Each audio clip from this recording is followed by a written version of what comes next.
Okay, well, this is our second attempt trying to do something a little bit different for my support team. Hi, you guys. It's good to see you. I have here Ray with me, who is a fellow believer who came to know the Lord last semester. And I just think her testimony is really powerful. And I want you guys to know where your investment is going. And thank you guys. Like, I think getting to have walked with her, I don't think I would have that opportunity to show her what Jesus is like and who he is if you guys weren't sending me. And so thank you guys. So yeah, I have Ray with me.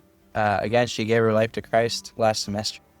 I just wanted to have Ray here because I think her testimony is really powerful. And I wanted you guys to be able to just know firsthand, like, where your money's going, where your investment is really going towards. And I think it was because I think our whole church, I know several people I can think of that were just earnest praying for you. I know the whole men's ministry house, we were praying for you. Um, and the Lord's favor was here.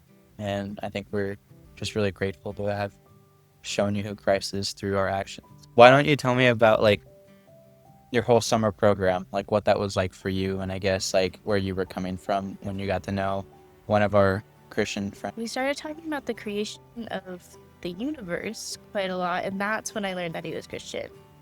And I remember I wanted to argue with him about it. And so I said, hey, I want to start reading the Bible because I want to argue about this because I don't know what you're saying. If anything, I know that I need to read the source material before I start like an actual conversation with somebody. And if I haven't read the source material, I haven't done my research, then that's on me. So I started reading the Bible with Kate. And from there, I hated it. I thought it was ridiculous. I thought scripture was just baffling. And I was like, how do you believe in this? Mm. Are you willing to talk about that a little bit too? Just kind of like where you're coming from and what changed? Because you didn't want to go to Sunday gatherings. I didn't, I, it wasn't that I didn't want to go, is that I would enter the building and then I would start crying because I would be hearing church music. Uh, like it was like a completely subconscious thing. Like the word that you would use, like the church hurt, was so bad. I mean, like there was that time where like I had to come out, gather to come home because I had to leave in the middle of it. And then I went back inside. I can't believe I went back inside. I'm so proud that I went back inside. I could not focus on anything Matt was saying, but I did go back inside. I think that I was upset that I was so held back by my fears and by this anxiety that I said this is something that's ridiculous, that I shouldn't be struggling, something that I need to overcome. Because if I'm this distraught over just entering a building, over hearing words, that's something that I should really reflect on my character and be like, is that okay? Am I okay living like this? Am I okay living in this fear? And I think that's what made me want to change that. And the fact that I had grown so close to so many of the people in the church that I was just like, I want to join. I feel left out. I feel like I'm missing something from my friends' lives. Well, that weekend we went to that party in Boulder. And it was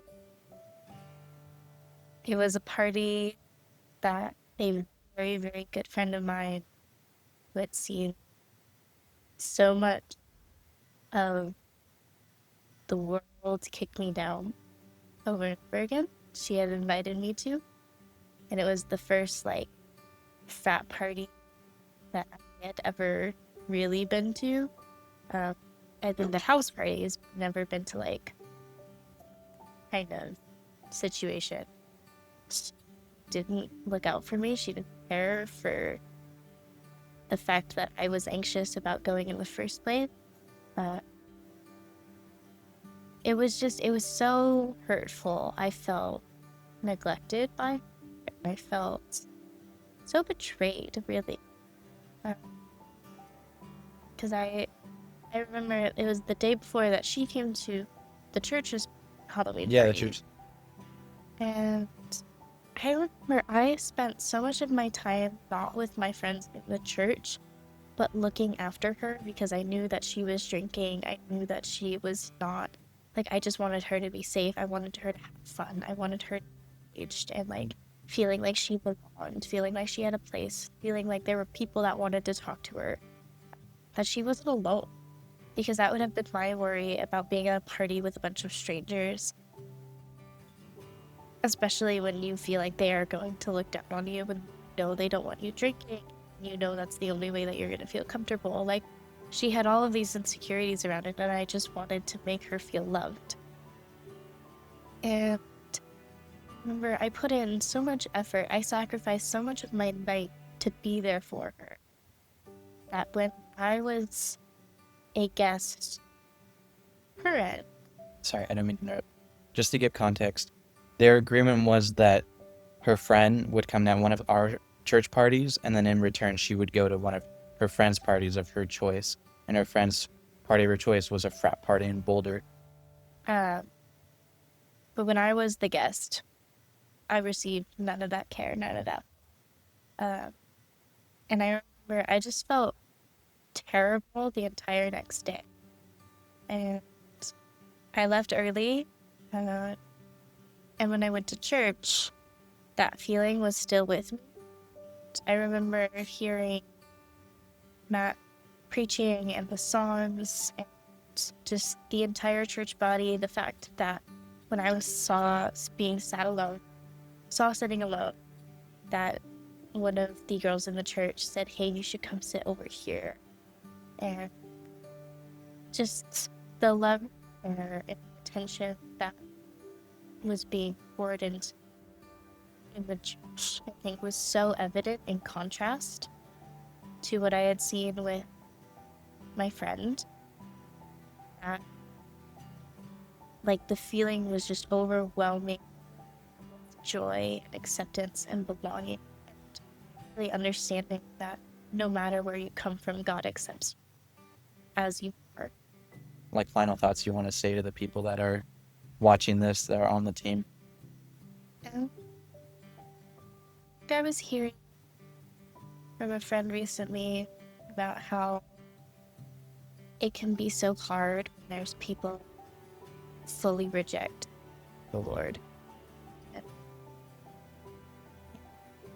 one of my favorite things about my testimony is that I fully rejected him. I fully rejected every single person that dared to even try and approach me.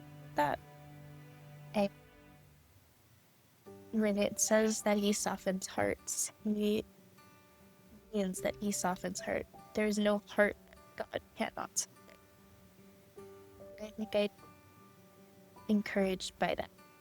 I think that is encouraging. I think going to meet students and constantly getting rejected makes him believe that God couldn't save people.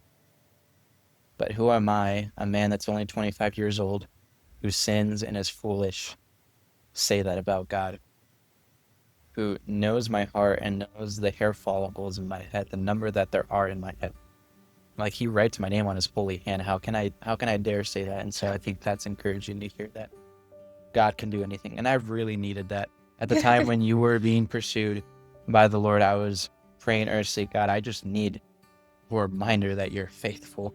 I am weak. Please bless me in your favor. And this is a continuing reminder, just seeing how much you're growing. So I'm being honest with you there too, and transparent. So thank you, Ray. Excuse me. So yeah, if you guys have any questions or anything, please reach out to me. This is something, again, I want to start doing more of, making this more of like a personal thing with you guys, so that you're seeing real hand what's going on here. And just to uplift you guys too, that the God we serve is great. So, sweet. Anything else? Cool. Well, thank you, Ray, for being here. Thank you for talking with me and talking to them about what God did in your life. And yeah, I'll see you guys in the next newsletter. If I don't, I'll see you at ResCon. So take care, you guys. Bye.